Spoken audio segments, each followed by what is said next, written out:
আজ সুপ্রিম কোর্টে মাননীয় প্রধান বিচারপতি বললেন রাজ্যের আইন শৃঙ্খলা সম্পূর্ণ ভেঙে পড়েছে। কপিল সিব্বাল একেবারে ঝাঁপিয়ে পড়লেন, প্লিজ প্লিজ ওটা অর্ডারে রাখবেন না। কিন্তু প্রধান বিচারপতির ডিভিশন বেঞ্চের অর্ডারে চতুর্থ পাতায় আজ একেবারে স্পষ্টভাবে যা লেখার তা কিন্তু লেখা রইল। 11 নম্বর পয়েন্টে লেখা হচ্ছে, it reflects a complete failure on the part of the civil and police administration in so far as the law and order situation in Malda district is concern. কিন্তু এই ঘটনার দায় কার? মুখ্যমন্ত্রী 3 বার 3 পক্ষকে দায়ী করেছেন, অমিত শাহ, নির্বাচন কমিশন, মিম, কংগ্রেস ইত্যাদি ইত্যাদি। মালদার বৈষ্ণবনগরের মঞ্চ থেকে মমতা বন্দ্যোপাধ্যায় বলেন, আমি সবাইকে বলে যাব বিজেপি আর কংগ্রেস পরিকল্পনা করে আপনাদের উস্কে দেবে। ছোট ছোট ছেলেরা ছুটে যাবে, তারপর সিবিআই গ্রেফতার করবে, এনআইএ গ্রেফতার করবে, পুলিশ গ্রেফতার করবে। আমার পরের বক্তা সৌম্য আইচ রায়। মালদার অশান্তির পেছনে কংগ্রেস আছে বলে মুখ্যমন্ত্রী বলছেন। সবাইকে ধন্যবাদ জানাচ্ছি। যাক, মাননীয় মুখ্যমন্ত্রী দূরবীন হারিয়ে ফেলেছিল, এখন দূরবীন খুঁজে পেয়েছে, শূন্যকে দেখতে পেয়েছে, এটাই আমার সবথেকে বলে মানে দূরবীনটা দেখা যেত না তো, দূরবীন খুঁজে পেয়েছে। কংগ্রেসকে খুঁজে, আমি ভাবছি আপনারা দেখুন, দূরবীন বলতো অপ্রাসঙ্গিক সাইনবোর্ড এখন খুঁজে পেয়েছে। আচ্ছা, একটা কথা বলুন, ওই কচু গাছ কাটতে কাটতে ডাকাত হয়, কচু গাছ যত বেশি কাটবে তত ডাকাত হবে আর কি। ওই যে ইনস্টিগেশনের কথা বলছেন আপনারা, এত বড় একটা ঘটনা ঘটে গেল, বিচারপতি বিচারক যারা বিচার করবেন অ্যাডজুডিকেশন নিয়ে, তাদের জীবন সংশয়। আমি প্রশ্ন করছি, তাহলে ভোটটা করতে পারবেন তো? আমার কোশ্চেন হচ্ছে, যদি বিচারপতিদের আপনি সুরক্ষা না দিতে পারে এই নির্বাচন commission, again I am repeating, toothless tiger, তারা যদি বিচারপতি যারা অ্যাডজুডিকেশন মানে একটা ফয়সলা করতে তাদের যদি না দিতে পারেন, তাহলে ওই বুথগুলোতে পশ্চিমবাংলার এই পরিস্থিতি, বিরোধীরা এজেন্ট বসতে পারবে তো? প্রচার করতে পারবে তো? প্রিসাইডিং অফিসার থাকতে পারবে তো? এবং তারা মনে রাখতে হবে তারা কাজটা করছেন সুপ্রিম কোর্টের মানে নির্দেশে, সুপ্রিম কোর্ট কলকাতা হাইকোর্টের নজরদারিতে। বলছেন আমরা বলিনি সুমনদা, is a calculated, well planned and design, বলছেন সুপ্রিম কোর্ট। আমরা বলিনি এতদিন ধরে যে আজকে এই ঘটনার জন্য কেন মাননীয় মুখ্যমন্ত্রী, পশ্চিমবাংলার মুখ্যমন্ত্রীকে দায়িত্ব নেওয়া, তাকে দায়ী করা হবে না? তিনি ধর্ণামঞ্চে যেদিন বসেছিলেন, যেদিন ধর্ণামঞ্চে ছিলেন, সেদিন কি নির্বাচন ঘোষণা হয়েছিল? আমি প্রশ্ন রাখতে চাই। সেদিন বলেছিলেন না একটা সম্প্রদায় ঘিরে ধরবে, একটা সম্প্রদায়ের উপর আক্রমণ করতে পারে? কাকে উস্কাচ্ছেন? পশ্চিমবাংলায় আগুন নিয়ে খেলেননি সেদিন আপনি? তাহলে কোন সম্প্রদায়কে ইঙ্গিত করেছিলেন? এ দায় আপনাকেও নিতে হবে। আপনি বলুন তো, বিচারপতির বাড়িতে যেদিন পোস্টার মারছিল, আপনি সেদিন নির্বাচন কমিশন ছিল?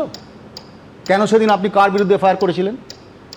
আপনি বলছেন আজকে যাদের বিরুদ্ধে বলছেন এফআইআর হয়েছিল, তাদের সিসিটিভিতে চেহারা দেখা গেছিল। আমি আপনাকে জানতে চাইছি, গ্রেফতার হয়েছিল শূন্য, কেউ গ্রেফতার হয়নি। পশ্চিমবাংলায় বিচারপতির বাড়ি, বিচারকের পোস্টারকে ফেলে রেখে তাতে জুতো দিয়ে পাড়ানো, এ দৃশ্য আমরা দেখেছি।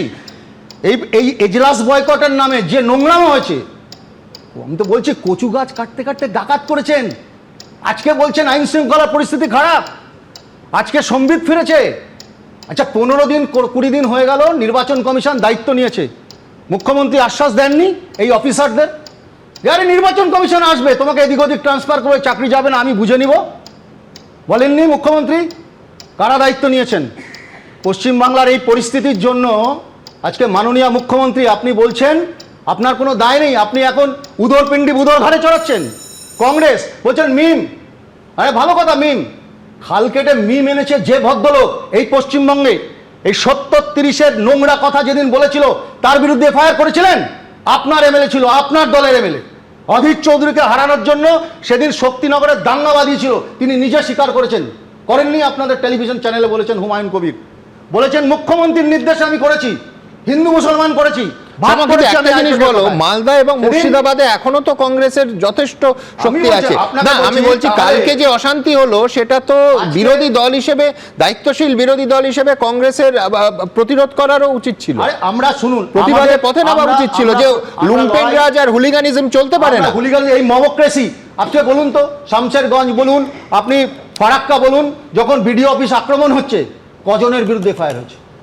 কজনকে আপনি শাস্তির আওতায় আনতে পেরেছেন? আজকে যখন বিচারক আক্রান্ত হচ্ছে, আজকে যখন তাদের জীবন চলে যাচ্ছে, তখন আপনার হৈ হৈ করছেন, আপনি বড় শোক করছেন, সবাই দেখছে, বাংলার মানুষ দেখছে।